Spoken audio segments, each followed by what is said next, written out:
Our next topic is China perspectives. Dr. Namrata Goswami is an independent scholar on space policy, great power politics, and ethnic conflicts. She's a subject matter expert in international affairs with the Futures Laboratory in Alabama and guest lecturer at Emory University. In 2012, she was selected as a Jennings Randolph Senior Fellow at the United States Institute of Peace and was awarded a Fulbright Senior Fellowship that same year. Dr. Namrata established her own strategy and policy consulting in 2016. She has earned numerous awards and won several grants supporting her research. Dr. Namrata is widely published across academic books, magazines, and news sources. Thank you so much for joining us today, Dr. Namrata. Over to you. Thank you, Jordan, and thank you for having me. Let me just share my screen. What I'm going to do today is talk a bit about a perspective on China's space goals. And so one of the way I think it is interesting to start is to understand what we mean by China's concept of space power, because within the Chinese grand strategic perspective, space is viewed as a part of their national comprehensive power.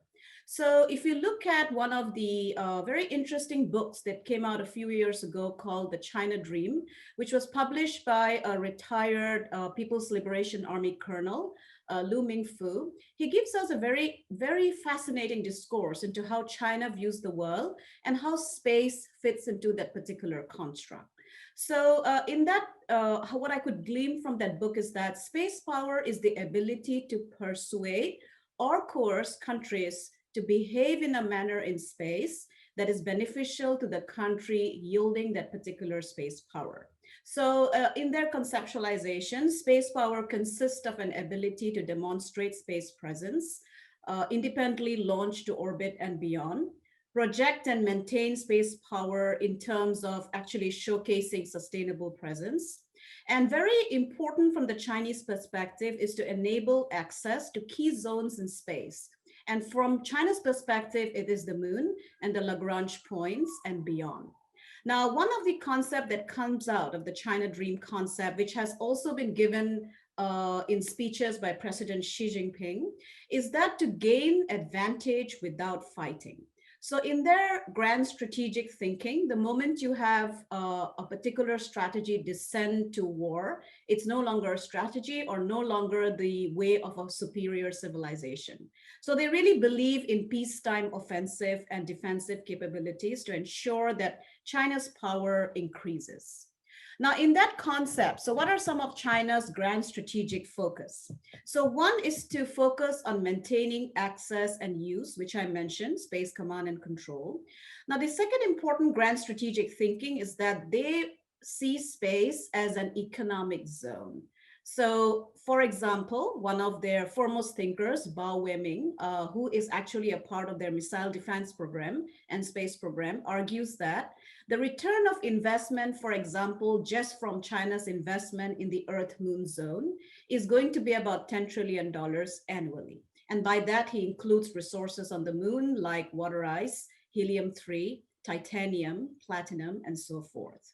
Now, the third important grand strategic goal is to have power to write the rules of space commerce. So international legal regulations on who has access and how.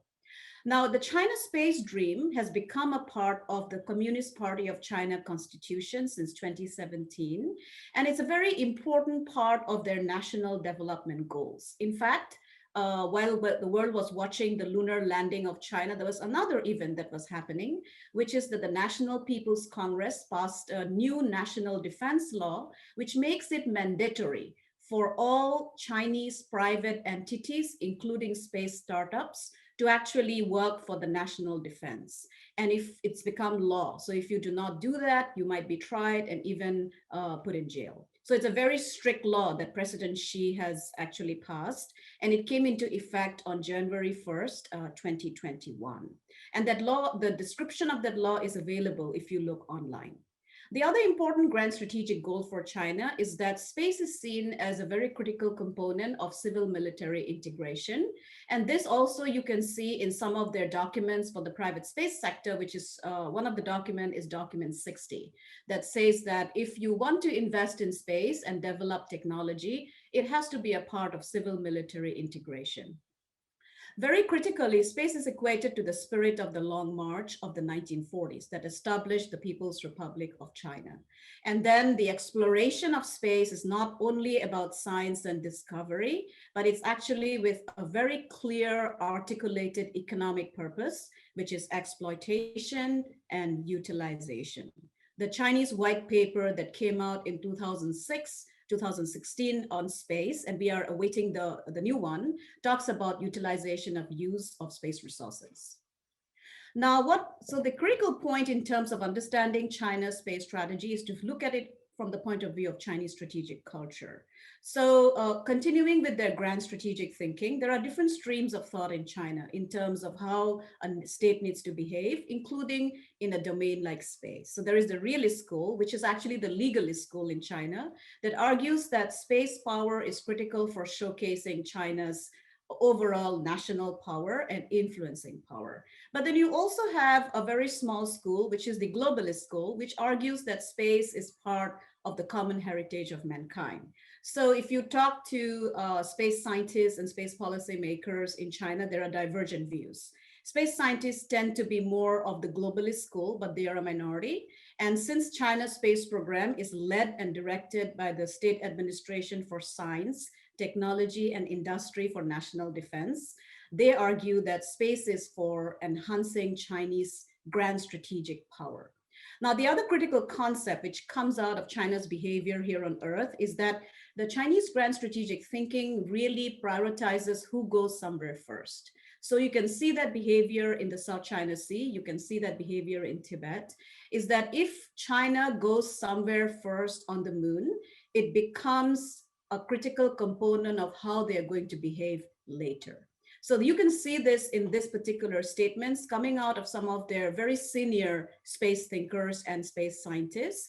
One of them is Ye Pei-yang, who's the head of China's lunar mission. And in one of the interviews to the People Liberation Army Daily, which is a outlet that is read across China, he argues that the universe is an ocean. The moon is the Diaoyu Island, which is disputed between China and Japan. The Mars is the Huanggang Island, which is the South China Sea. And this is a very critical component coming out from the head of China's lunar mission, that if we do not go there now, we will be blamed by our descendants. So it's very critical that that is the reason why we are investing in space. Now, Oang Xiang, the man behind China's moon and Mars program, points out that China's long-term aim and task is to set up basically a program for the moon that wants to tap into its rich resources. So the moon could serve as a tremendous supplier of energy and resources. And then again, a restatement of their first concept, strategic culture. Whoever conquers the moon first will benefit first. And this particular point of view was echoed by Luang Engshi, who was at that time the director of the China National Space Administration, which is equivalent to NASA. He argued that the purpose for going to the moon is the development and utilization of lunar resources. And don't forget that these particular statements and conceptualization was forwarded for support at the time when China did not have a lunar program. So they actually conceptualized the goal of why they want to go to the moon. So it's not about a human landing for China. It's about developing core capacities, including advanced robotics, 3D printing for long-term permanent presence. Now, what are some of China's strategic culture-based investment in terms of capability? One, of course, is the capacity to send humans to the moon, not for showcasing technology or for going somewhere first for the sake of it, for symbolic purposes, but actually to be able to sustain that human presence for a permanent point of view. Second, they want to develop their capacity to go to cislunar space, which is the space between the Earth and the Moon.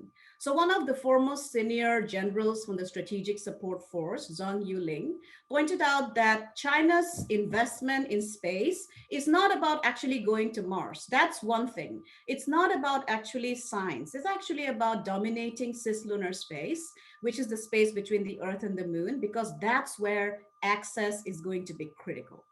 They also are investing in anti-satellite weapons, a permanent space station. China will be trying to launch their own space station this year, and they will actually have 12 launches to complete it. A Mars mission.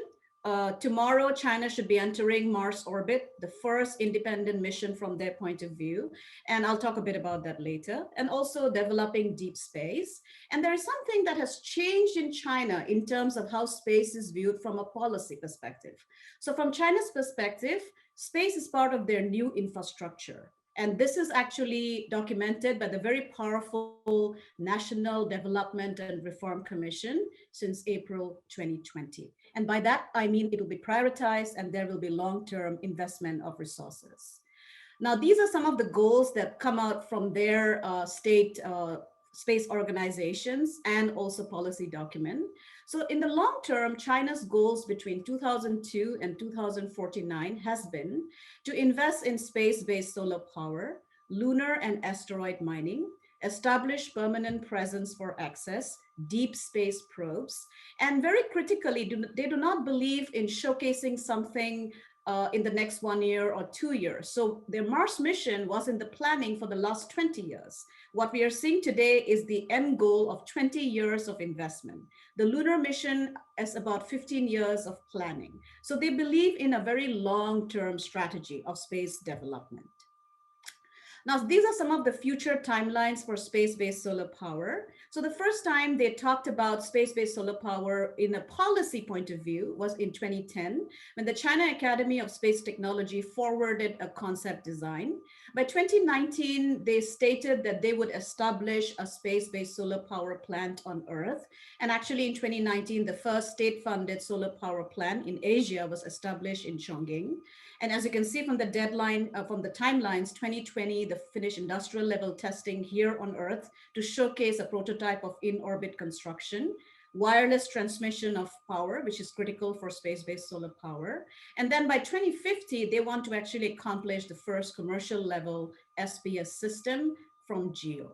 Now, one of the biggest advocates for space-based solar power in China is Professor Wang Shizhi. So Professor Wang Shizhi is the chief designer of China's orbital rockets, the Long March. Now, China's focus on the moon, as I mentioned before, it's not about showing human presence for a short term, it's about long-term capability. They're very proud that last year they became the only second nation to plant a flag on the moon through their Chang'e 5 mission. And it was all done autonomous. So the flag is a fabric flag. They spent a year designing this. And if you look at the conversations coming out of Chinese media, they say that the Chinese lunar flag actually is the flag that should be the icon for the 21st century. Apollo was about showcasing human presence symbolically for a day or two. It was not about extracting resources. It was not about establishing long-term capability, but the Chinese flag actually heralds the era of Chang'e, which is the era of long-term presence and extraction of lunar resources. Now, these are some of the missions that they have already accomplished, and this audience knows it very well. The latest was the Chang'e 5, which was the lunar sample return mission. The Chang'e 4 mission, China is very proud of because that's the first human mission to the far side of the moon. And it's actually still active, about 2 years, the longest active mission for humanity on the moon. These are some of the plans for lunar exploration. So the Chang'e 6 is going to launch in 2024. That is aimed at bringing back samples from the South Pole. The Chang'e 7 is going to conduct a survey of the South Pole for evaluating its composition. And then by 2035, they plan to actually test key technologies like 3D printing to lay the groundwork for a lunar-based construction. And the first manned mission is planned for 2036. And this particular timeline was offered to us by the China National Space Administration in 2019. Now, China's Mars mission, as we know, this is the first picture that has come back yesterday of their Mars probe. They're about to enter Mars orbit tomorrow. And for China, they're planning 3 missions at the same time. The landing, entering orbit, landing, and then sending out a rover. So they're actually hoping that they achieve that because that'll bring them at par with US Mars missions.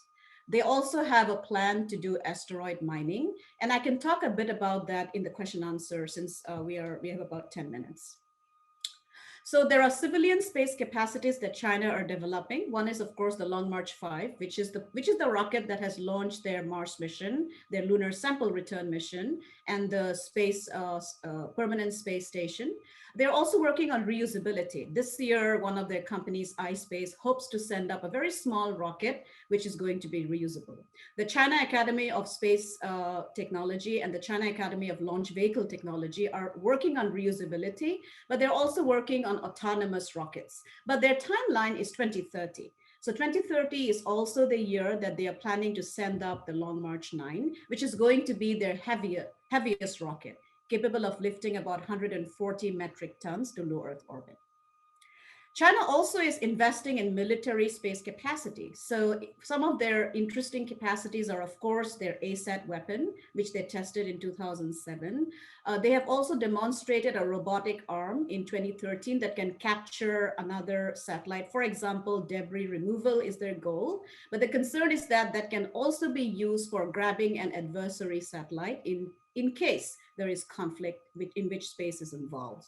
They also have one of the world's most advanced quantum satellites, and again, showcasing their capability. And actually, before the United States established the US Space Force, China was the first country to actually establish an independent service, which is the People's Liberation Army Strategic Support Force. As mentioned before by Casey, they are very critical in using space for diplomatic efforts through the Belt and Road Initiative. The Belt and Road Initiative, as of February 2021, has 140 countries as members. And some of the countries in Europe, like Italy, Austria, Luxembourg, are members of the Belt and Road Initiative.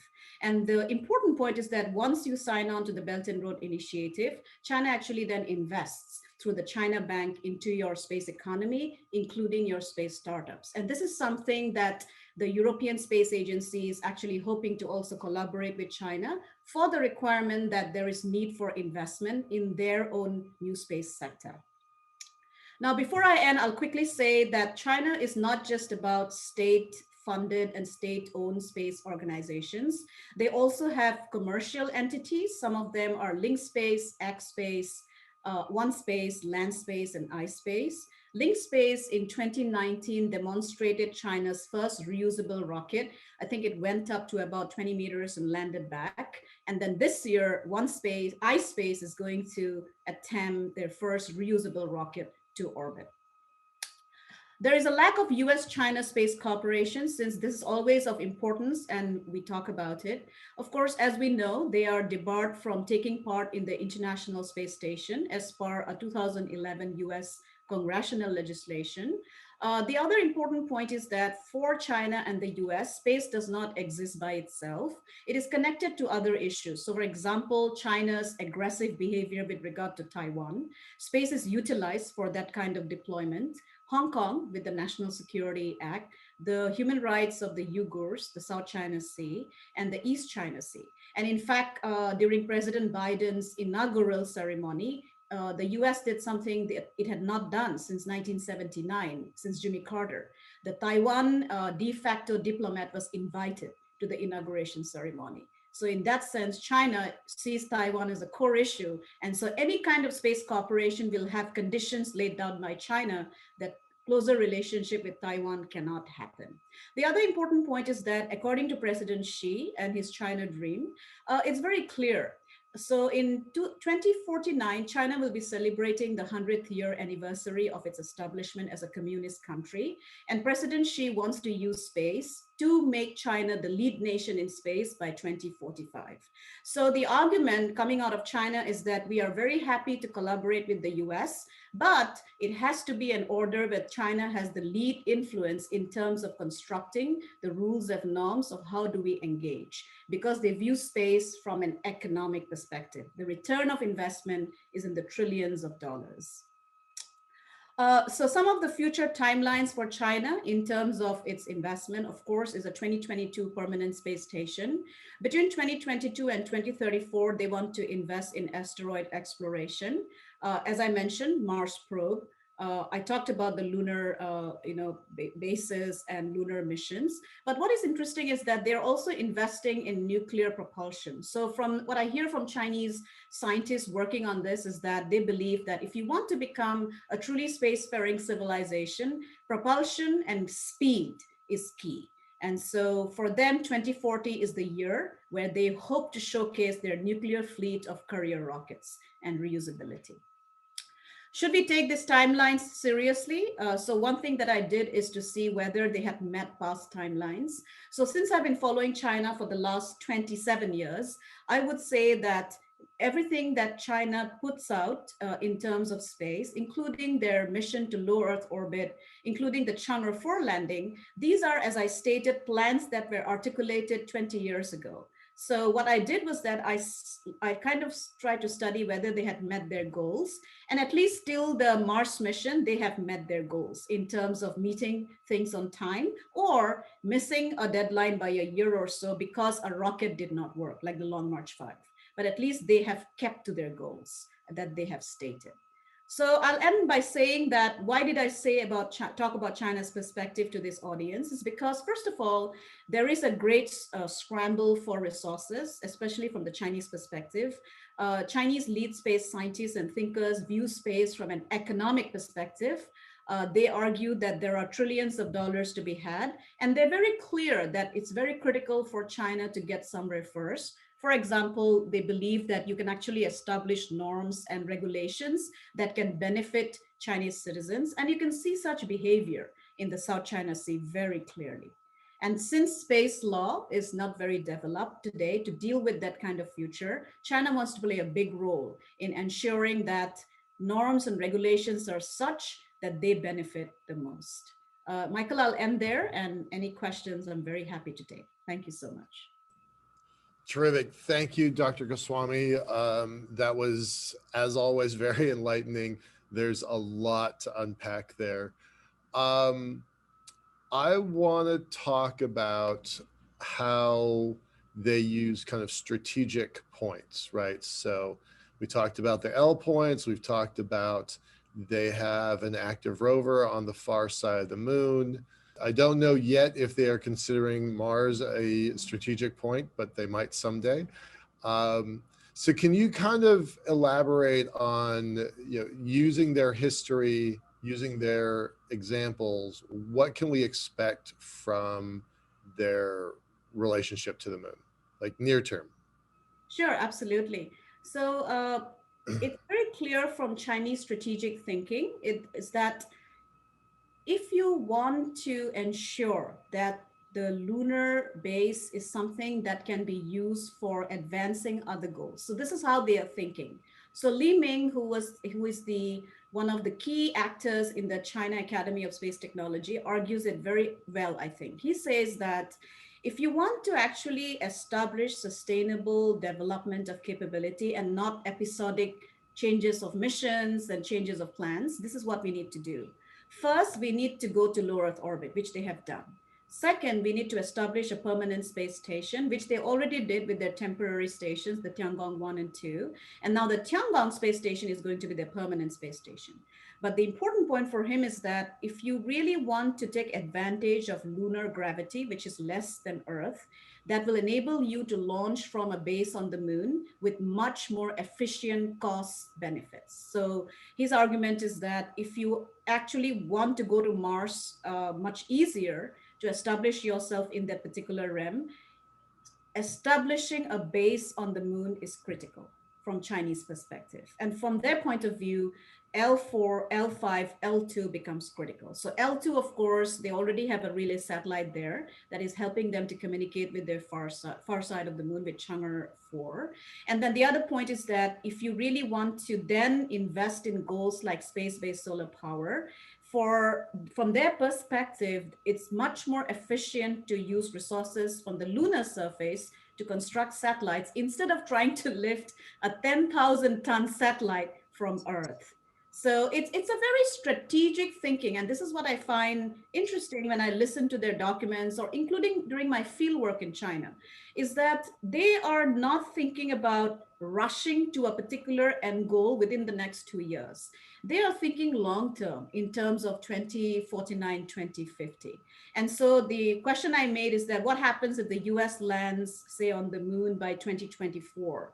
So the argument is that the difference between us and the US is that we are actually really thinking about advancing sustainable presence, and we are investing in such capacity. And so, and they're also very critical that first presence is key. And so the Chang'e 4 for them is a critical goal because it was the first mission to go to the far side. They actually want to be the first to actually start prospecting for resources on the South Pole as well. So it's very critical from their point of view. So, you know, from national perspectives, I hate to characterize it, but I think it's accurate like this. We went for flags and footprints. We went for national pride. We did a lot with propaganda. We used it as a tool for soft power around the world for years. I think, my own personal opinion, we rested on those laurels for a very long time. They're not really, they're definitely using it for soft power. For sure they are. The Belt and Roads program is an amazing propaganda tool that they're using quite effectively. But their focus is not on the propaganda. Their focus is on the economic return on investment, right? Can you describe the difference in their mindset to us a little bit so we can understand that a little bit better?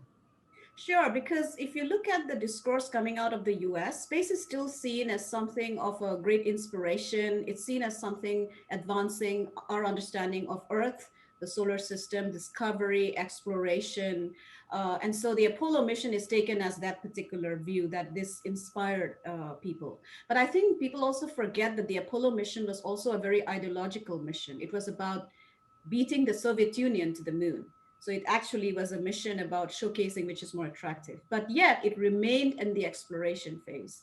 If you listen to Chinese space thinkers and philosophers, including Wang Shiji, who actually is the biggest influence on their space program, they see space as not just somewhere you go for inspiration or for exploration, but you actually seriously invest in capability for utilization. So they have actually, within their own analysis, realized that if you in fact invest in, say, asteroid mining, say a small asteroid like 3554 Amun, and the capability to extract resources, the return of investment is much more than the $1 billion that you might put in. The return is $1 trillion. So in their argument, the return of investment long-term is extremely high. And you could see this with their justification for their own global positioning system as well. So we think it's all about defeating the US in terms of military command and control, independent military command and control, precision. But if you look at the analysis coming out of their navigation center, the argument made was that if we invest, say, 9 billion as a first investment to build that system up, the return of investment is $59 billion. So it's a very economic cost benefit analysis that I see in their investment to space. And don't forget, from the Chinese strategic culture, a strong economy, an integrated economy to the world means that it enhances and increases China's national power. So it's very much about the ability to demonstrate their power. Well, thank you very much. Super, very, very thought-provoking. I've been watching it for a little while, but every time I talk to you, I learn 10 new topics. So thank you very much, Dr. Goswami. We're going to turn it over to Ed. Ed, thank you very much. Bye, Nami. We'll talk soon. Thank you so much. Good afternoon, everybody, and thanks again for that riveting topic.